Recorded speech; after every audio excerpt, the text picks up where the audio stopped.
Bien, hola chicas. Vamos a hacer la resolución de una parte del ejercicio que es la construcción de un histograma por medio de GeoGebra. Vamos a utilizar para esto el ejercicio número 6, que nos daban las 80 mediciones de óxido de azufre de una planta industrial. Yo ahora voy a mostrar en GeoGebra dos formas de hacer el histograma. Una que es la más sencilla, que creo que es la que han utilizado porque es lo que había pasado en el video anterior, y otra que está acompañada de una tabla de frecuencias simples. Yo para esto, bueno, supongo que lo han hecho así. Copiamos los datos que tenemos, ¿sí?, en la tabla, abrimos GeoGebra y acá sí o sí debemos abrir la vista gráfica, no la hoja de cálculo, ¿sí?, para pasar estos datos que tenemos. Nos paramos en la casilla que sea acá, la casilla A1, los voy a copiar con control B y ahí tengo todos los datos del ejercicio que había copiado anteriormente. Bien, lo más fácil de hacer acá es, seleccionando ya todos los datos que tenemos, cuando yo me paro en hoja de cálculo se despliegan estas herramientas, que son las correspondientes a esta vista. Análisis de una variable, seleccionamos análisis de una variable, acá están todos los datos, ¿sí? No están ordenados, pero bueno, no importa. Le damos a analizar y automáticamente nos da un histograma. Acá tengo diferentes funciones. Puedo hacer un diagrama de barras, diagrama de caja, que no lo hemos visto. Esta es una de las cosas que voy a sacar del programa por una cuestión de tiempo. Si pudiera lo agregamos. Diagramas de puntos, tallo de hoja. Bueno, estos son los cuartiles que después lo vamos a ver. Este es el histograma para los datos que seleccionamos. Hay un deslizador acá arriba, que creo que en el video anterior que pasé estaba, que esto es lo que nos va a determinar cuando yo mueva el deslizador.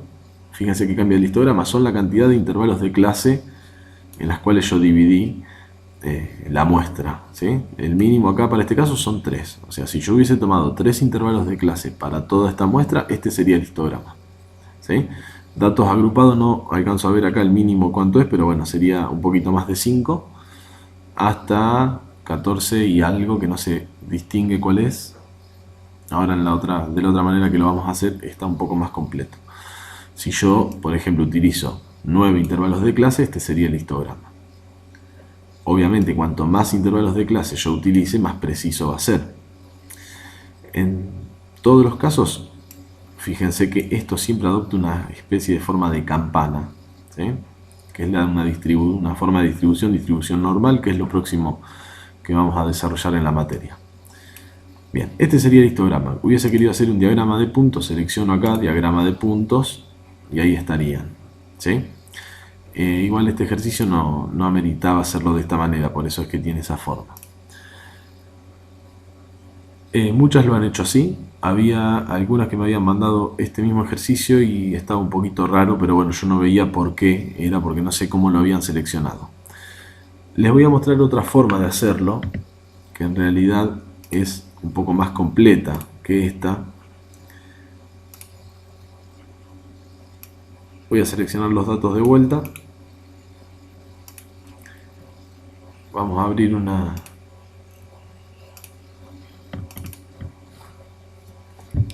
hoja nueva de GeoGebra porque la acabo de cerrar. Y acá el procedimiento inicialmente es el mismo. Voy a vista, hoja de cálculo y pego los datos. Ahí tengo todos los datos.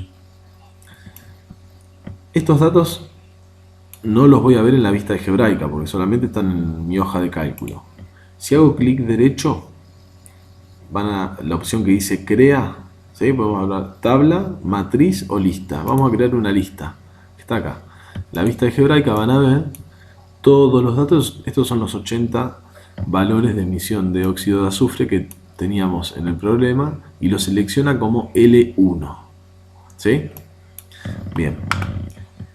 Desde el campo de entrada, ¿sí?, vamos a armar una tabla de frecuencias y directamente escribo tabla de frecuencia, tabla frecuencia. Fíjense, hay varios tipos de tabla de frecuencia. Acá tenemos tabla de frecuencia de datos bruto, factor de escala opcional, este no es, lista de límites de clase, lista de datos brutos. ¿Sí? Esta es la opción que tenemos que tomar nosotros ahora. Vamos a separar todos estos datos, los vamos a agrupar en intervalos de clase. Hay una cosita que vamos a tener que agregar ahora. Lista, límites de clase, vamos a ponerle H, que H no está. Lista de datos en bruto le vamos a poner L1. L1 va a ser nuestra lista de datos en bruto. Me va a pedir un deslizador para H y lo vamos a crear. Bueno, casualmente lo vamos a tener que hacer al revés. Esperen un segundo. Creamos el deslizador H. Vamos a darle, H va a ser la cantidad de intervalos de clase que tengamos. Vamos a hacerlo de 4 a 12 intervalos, con un incremento de 1 en 1, porque obviamente son valores enteros.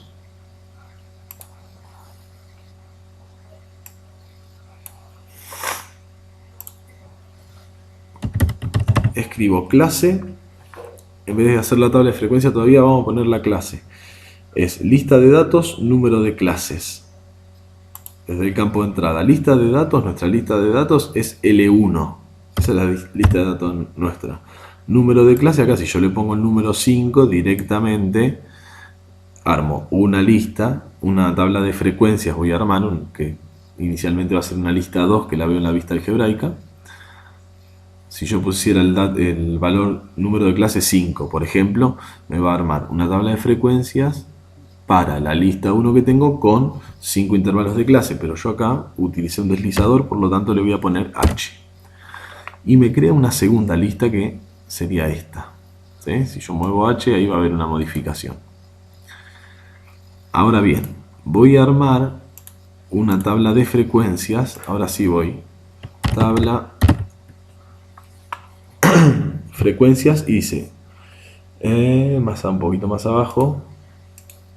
Acá. Tabla de frecuencias, lista de límites de clase, lista de datos en bruto. Nuestra lista de límites de clase es la lista 2. Así que vamos a seleccionar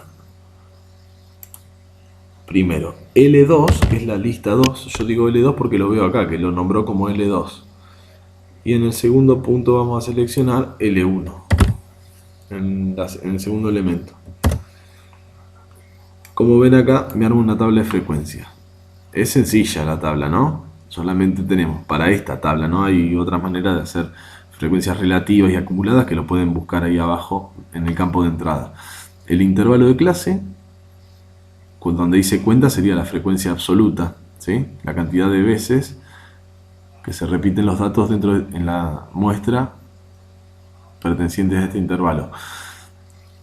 Fíjense que tengo 4 intervalos, porque H vale 4. Si yo hago una modificación y H vale 5, agrego un intervalo más.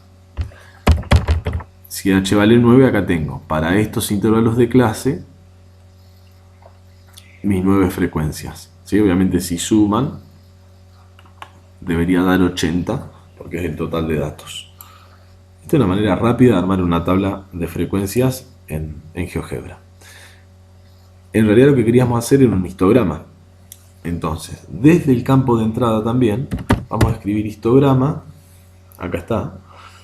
Y el primero que nos aparece es lista de límites de clase, lista de alturas. ¿Sí? Seleccionamos ahí. Lista de límites de clase, vamos a poner L2, que es la lista con la que estamos trabajando, porque L1 son los datos en brutos. Y lista de alturas vamos a poner L1. Y ahí tenemos el histograma armado. Vamos a alejar un poquito. Sobre el eje horizontal van a aparecer los intervalos de clase. Fíjense que en este caso, con 9 intervalos de clase, el primero, por ejemplo, va de 6.2 a 9.04. 6.2 estaría acá. 9.04 estaría acá. ¿Sí? No le den bolilla, por así decirlo, a las alturas, porque no se ven reflejadas en este histograma sobre el eje Y. ¿Sí? Lo aclaro porque a diferencia del anterior, si no lo cerré, sí lo cerré, sí se veía reflejada la altura correspondiente. De todas maneras, tengan en cuenta que así no se vean las alturas que van a representar las frecuencias en cada uno de los intervalos, lo que nos interesa acá es la proporcionalidad que hay entre cada una de las frecuencias y la superficie, que también es proporcional a la altura de cada uno de los rectángulos. Bueno, si nosotros movemos el deslizador y agregamos más intervalos de clase, obviamente se modifica nuestro histograma, aunque la tendencia, o sea la forma, va a seguir siendo la misma, se va a modificar ciertamente por la cantidad de intervalos que tengo. ¿Sí? Bueno, ahí por ejemplo si lo hago con 6 intervalos sería este. ¿Está? Bueno, esas son las dos maneras para hacer un histograma. La diferencia de este segundo caso es que armé una tablita de frecuencias. Bueno, espero les haya servido.